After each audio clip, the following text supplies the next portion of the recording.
Koita pour son 8e de la saison ou Théo De Fourny pour son 3e penalty arrêté. Saint-Tron pour passer devant Koita, ça rentre. De Fourny avait pris le bon côté. C'est donc sur un penalty qui sera discuté et qu'il est encore d'ailleurs que Saint-Tron ouvre le score. C'est dur pour les RWDM, mais il leur reste du temps. Abou Koita, il était parti du bon côté, mais il est bien placé à mi-hauteur.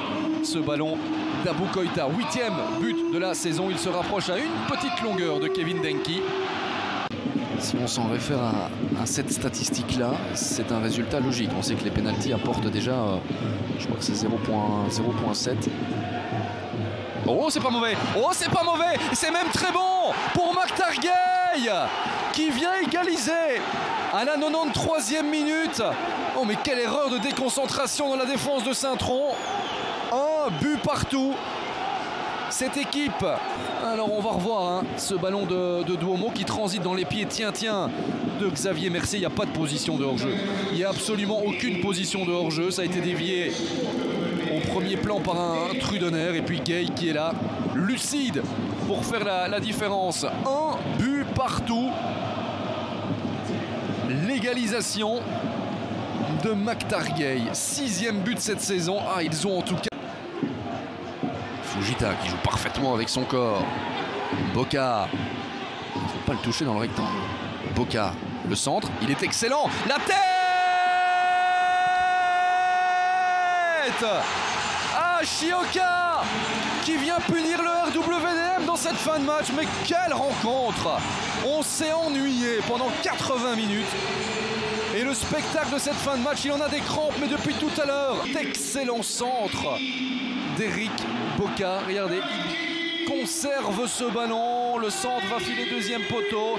Et là, on n'entre pas dans ce ballon. Escabner a senti que dans son dos, Ashioka arrivait, mais c'est une erreur. C'est une erreur parce qu'il ne va pas dans le duel. Et derrière, Ashioka y croit. 2-1. Saint-Tron va finalement s'imposer. Enfin, on n'oserait jurer de rien dans cette fin de match. Il entre dans le ballon. 3 avec Heremans, nouveau centre. Ça avait été très intéressant, ballon toujours très aérien. La tête de Konaté, non. Et le cercle qui peut relancer avec de la réussite parce que le ballon a rebondi mais va revenir quand même. Non pas dans les pieds mais sur le crâne de Nazinho. Pour l'une de ses premières, si c'était la première touche de balle. Vous voyez, écarté de l'autre côté. Denke maintenant, Denke pour l'ouverture du score. C'est comme tout à l'heure, sauf que cette fois ça termine au fond pour le cercle. Une occasion de chaque côté, ça s'enchaîne. La première avait été malinoise en première mi-temps avant de voir la réaction de Malines. Vous inversez le scénario cette fois-ci. Par tout cela, ça part évidemment de l'autre rectangle. Ça part de lui aussi. On disait de la réussite en voulant jouer rapidement vers l'avant de la sorte. Nazinho qui vient remettre à Félix Maréchal et Denke qui est complètement seul, qui a le temps de contrôler et de la mettre au fond. 5e but en 3 matchs, 10e but de la saison, 5e but en 3 matchs, après celui face à Gand. Fait particulier et fait aussi que le temps de jeu n'était pas énorme, alors en plus.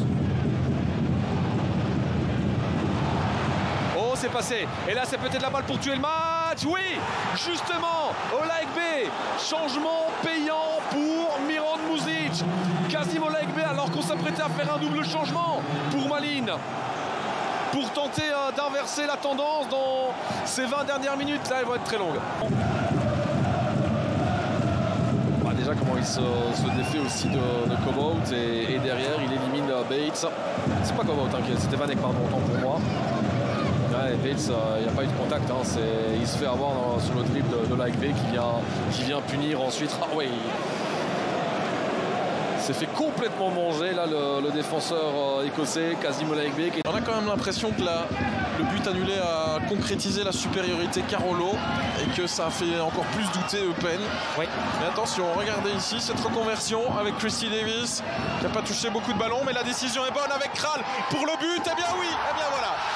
Ça c'est typiquement ce qui se passe en football à chaque fois qu'on ne parvient pas à concrétiser un avantage, une domination. On est presque en train de conclure la mi-temps en disant que Charleroi méritait mieux et ils se prennent le but dans la foulée. Justement, cette balle dans la course de Kral qui est à la récupération. Ouais, Kral qui fait vraiment une très bonne course. Ici, il arrive à vraiment toujours bien orienter le ballon, à garder son avantage. Et cette passe, elle est très bien avec un Boukamir qui se fait un petit peu aspirer par l'action et qui délaisse finalement la course de Kral. Il va un petit peu au ballon sans y aller.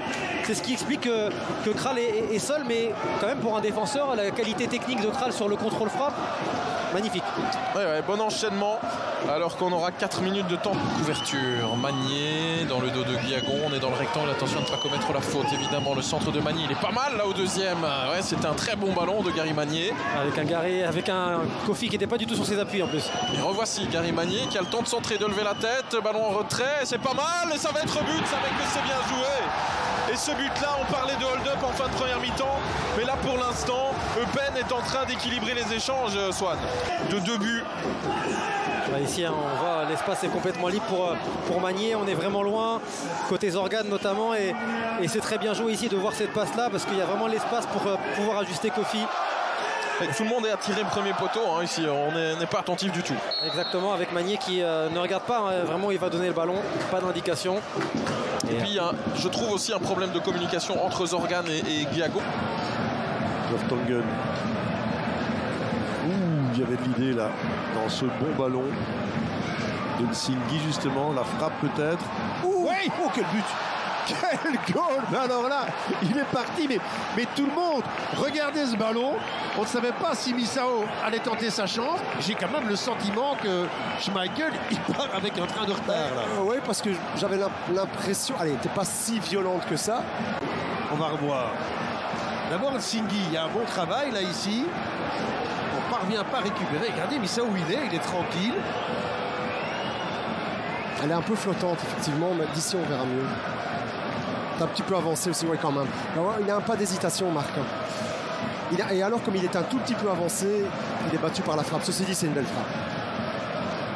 Je crois qu'il aurait pu un peu mieux faire. Un petit peu, mais bon. Le Stroikens avec le Skriver, c'est assez clair. Voilà Léonie, premier ballon intéressant. Stroikens, ouverture pour Dreyer. Oh oui! Oh là là. Alors celle-là, elle est partie. Ça, c'est la réponse du Dreyer à la Bergère. Hein. Celle-là, elle est, je dirais, moins facile à sortir. Hein, oh, quel bazar! Vraiment, c'est surprenant pour Prévost. Et il est surpris, en fait, comme nous. Alex, on est dans l'axe. Oh, super. Un petit peu trop loin, sur la frappe. Hein. Quand il l'arme, il est difficile à aller chercher. En plus, c'est que c'est quasiment sans élan. En plus, voilà. Il la frappe, il la brosse en même temps, elle prend un effet, là, il part vers l'extérieur. Il la lift un petit peu de l'extérieur. Oui, c'est ça. En fait, plus elle se rapproche du but, plus elle s'écarte du gardien. Alors qu'il y a un Louvaniste au sol là-bas. Et ça joue du côté Anderlechtois, c'est pas très fair-play. Ouais, ils ont eu leur chance, quoi. Voilà. Donc, ça continue avec ce ballon qui va au fond, c'est goal. C'est goal. Alors ce ne sera pas le but du fair play. Hein. Là c'est sûr et certain, mais c'est encore une fois Dreyer. Alors Miguel vient plaider sa cause. On peut le comprendre. Ils ne sont pas obligés de la mettre dehors, hein, cette balle. Maintenant, voilà. ouais. Bon, maintenant, si vous voulez mon avis, Youssef Maziz, il aurait pu se relever aussi. Ouais, mais bon, est-ce que ça a vraiment changé l'action? J'en sais rien, mais il a peut-être voulu bluffer, Marc, hein, jouer un jeu dangereux. Dangereuse. Tout out de vers les Louvains est regroupé. Hazard. Elle passe, ça va au fond. Ça va au fond. Augustinsson, Dolberg. 1-2. Les débuts de mi-temps sont souvent délicates. Mais là, il n'aura pas fallu grand-chose. Alors, regardons Alex. Ouais, il est touché, hein, ouais, effectivement, un 6 d'Augustinsson est touché par Dolberg. Ouais, il est touché. Ouais, bien sûr. Ouais. En tout cas, en première zone comme ça, que personne du côté de l'OHL ne soit là pour s'interposer parce qu'il se fait avoir. C'est Scravers qui est avec lui. Dreyer. Non, ça c'était impossible à avoir. Alors les seconds ballons, Augustinsson, il nous remet ça ou pas? Non. Mais Léonie, oh oui, bien joué. Stroikens, Bien joué. Parfait. ah ben voilà, assist et but by Nerped. Ah, ça confirme l'impression qu'on avait de Stroikens en première mi-temps. Il la met exactement là où il voulait. Exactement. Oui. On va revoir ici la récupération Augustinsson avec Léonie. Ouais, quand même. peut-être bien, si. Il le cherche là. Si, bien sûr, oui. Et là, c'est parfaitement croisé. Oui.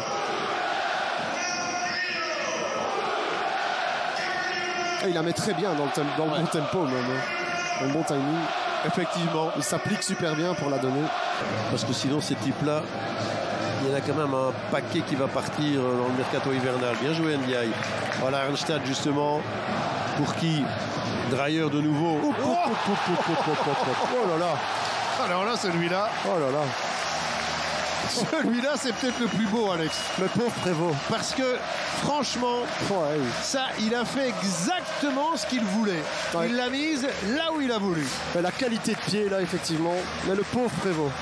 Il va la mettre en douceur. Et je dirais qu'elle est plus sensuelle que patate. Oui. Ou alors, disons, une patate sensuelle. Ouais, elle est mignonne, en tout cas.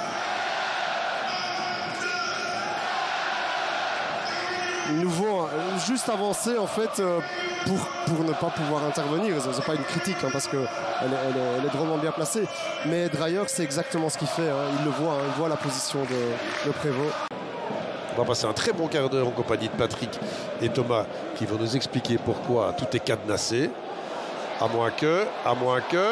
Et voilà comment il l'a mis, celui-là. Les Anversois qui ne parviennent pas à se dégager. Il est dos au but, c'est une superbe finition de la part de Jules Blas. Eh bien ça, Philippe, Vous parliez de défense qui tenait la route.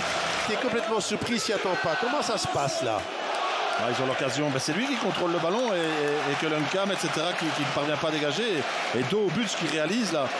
Ici, il garde le ballon et que l'Uncam ne parvient pas. 3 et 4.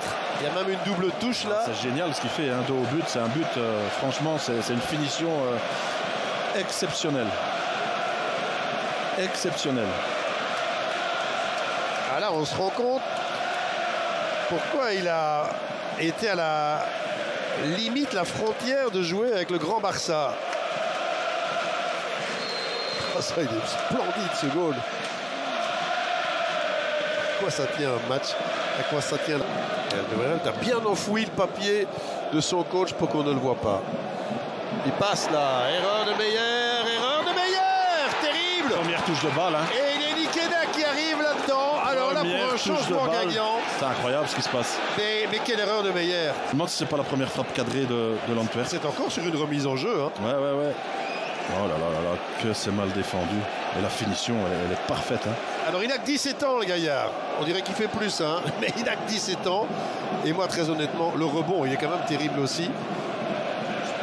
Et cette balle là de Corbani avec... Là, qui gagne le duel déjà. Et alors, mais la finition, elle est superbe. Hein. Je crois qu'il était depuis 10 secondes sur le terrain. Je me demande si c'est pas la première tentative cadrée. Thiago. Un des premiers ballons regardés par Thiago avec les scènes. Nouza. Il faut devoir centrer Nouza. Il y a du monde dans le centre. Ouais, voilà. Mais il est hors jeu ou pas? Non. Alors ça va au fond. S'il n'est pas hors jeu. Et voilà, il a retrouvé sa patte de lapin, Deila. Et c'est tout un symbole. Si à la fois Thiago participe et Van Aken qui conclut. Et Nouza avec un centre parfait. Faut voir s'il est pas hors jeu effectivement. 3 sur 10, il fait mouche. Le tout est de savoir s'il est hors jeu ou pas. Et il ne l'est pas. Il ne l'est pas. Il est couvert par Alderweireld. Oui. La finition de Van Aken est absolument incroyable. Contrôle de la poitrine réussi. Impossible pour lui de frapper au but. C'est bien joué. Altruiste pour Van Aken. Plat du pied. Intérieur droit. Ah, il est splendide ce but. Hein. Il est vraiment très très beau aussi. Et ça peut être le déclic, hein, pour le club de Bruges. Et avec quelle délicatesse il vient déposer ce ballon, Van Aken. Ça, c'est le soulier d'or qui parle là. Double soulier d'or. Hein. Double soulier d'or, ouais. Et sa première avait été marquante, hein. J'imagine que vous vous en souvenez tous. Face à Charleroi, auteur d'un doublé. Attention, avec une véritable possibilité. Là, il y a du danger peut-être apporté par Griffin Yo, qui sert un ballon de but là pour Daci. Et ça rentre au fond des filets. Grosse surprise ici avec Westerlo qui débloque le match à la 11e minute de jeu. Le revenant Daci fait la différence. La semaine dernière face au RWDM, buteur. Et cette fois-ci, il est à l'assist pour trouver son avant-centre Daci. Elle est superbe cette passe-là. L'enchaînement est tout aussi beau. Contrôle frappe impeccable pour Daci et Anthony Maurice, un petit peu seul au monde. Hein. Un petit peu oublié là par sa défense, c'est compliqué d'intervenir. À son premier poteau, 1-0 en faveur de Westerlo. Ça démarre plutôt bien. 20 matchs pro hein, avec le Galatasaray. Cameron Puertas pour se charger du corner. Ça revient dans les pieds de Lapoussin qui ne va évidemment pas hésiter. Quelle frappe de Loïc Lapoussin. Voici l'égalisation. On l'attendait évidemment. Et elle tombe dans un bon moment pour l'Union. Un petit peu moins d'un quart d'heure. Compliqué d'intervenir là-dessus. On voit, hein, ça vient d'un corner frappé par Cameron Puertas. Quelle frappe, hein. Elle est magistrale, magnifique. Et elle remet l'Union dans le match. Superbe. Charles Van Hout parvient à rentrer dans le rectangle de Sinan Bolat avant de rapidement en sortir. Possibilité de centre là pour Castro Montes. Ça revient sur la tête de Ekert Ayenza qui permet à l'Union de prendre les commandes du match pour la première fois. 1-2 en faveur des Bruxellois à la 56e minute de jeu. Ah, ça va lui faire du bien à Denis Ekert, l'Allemand qui plante son 6e but de la saison. La 5e journée, il a été absent quelques semaines. Il est de retour dans le 11 hein, après une blessure encourue à la mi-septembre. Et le voici qui retrouve le chemin des filets au meilleur des moments. Ça, évidemment, va faciliter la... Hors-jeu Kabangou.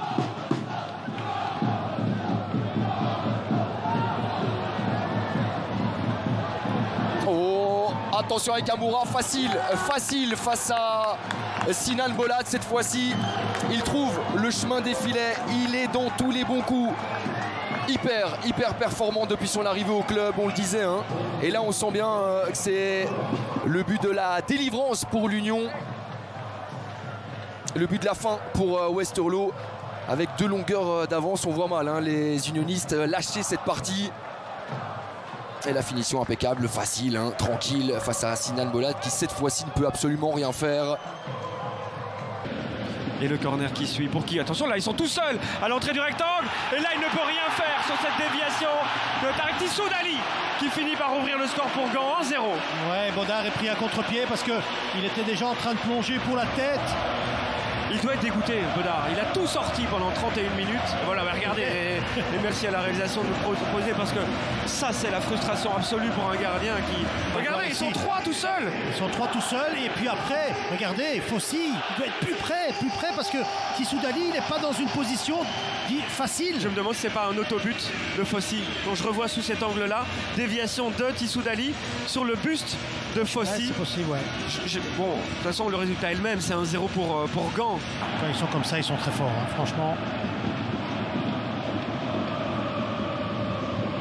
Encore un relais qui fonctionne et toujours Hang, hein. Il est toujours concerné. Hang et la double l'écart. 2-0 pour Gand qui vient nous donner une leçon de foot depuis 5 minutes. Ça joue à une vitesse affolante. Affolante, un niveau technique très élevé et du mouvement. Beaucoup de mouvement. Des appels constants des attaquants. Regardez, hein. Archie Brown, Hang.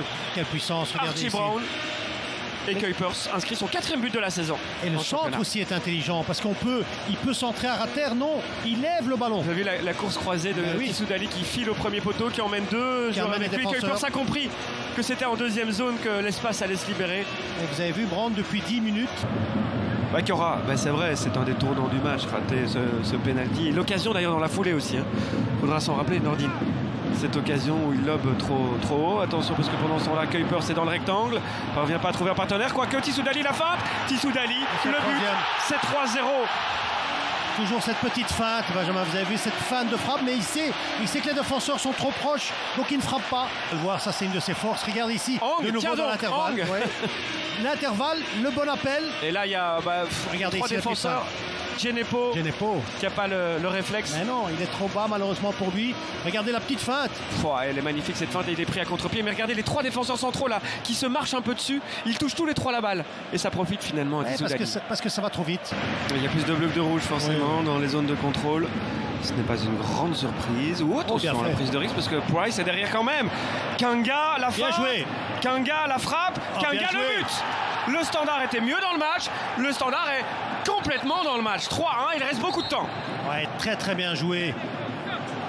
Le Kanga là, qui a laissé passer le ballon pour être en position de frappe. Était pas bien, on va le voir ici. Il y a la mauvaise prise de décision, évidemment, la passe. Regardez, c'est ici qui fait la différence. Ouais, la feinte, hein. Voilà. Comme Tissoudali tout à l'heure. Voilà. Les feintes, le foot est un sport de feinte. Tout à fait. Regardez, hop, ça amène Watanabe sur sa mauvaise jambe.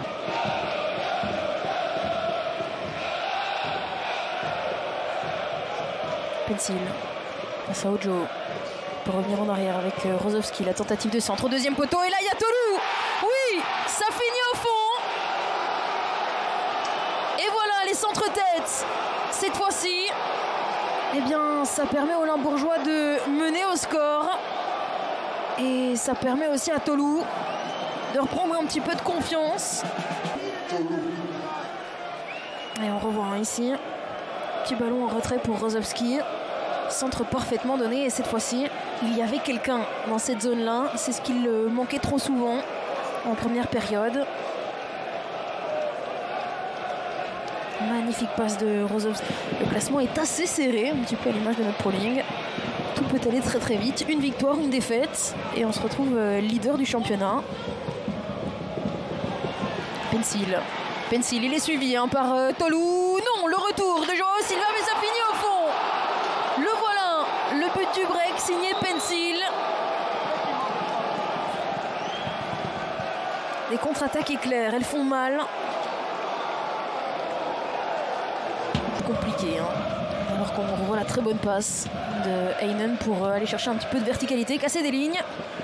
Suivi cette fois-ci par Tolou. Un bon retour de Joao Silva, mais ça n'aura pas suffi. Ça n'aura pas suffi, mais ça aurait été suivi plutôt.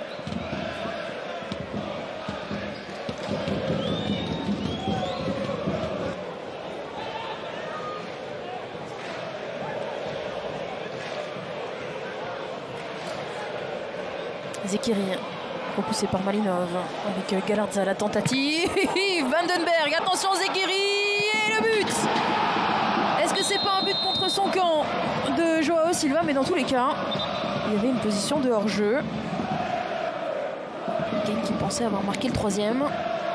On revoit ici le dégagement de Malinov, la tentative de Galarza.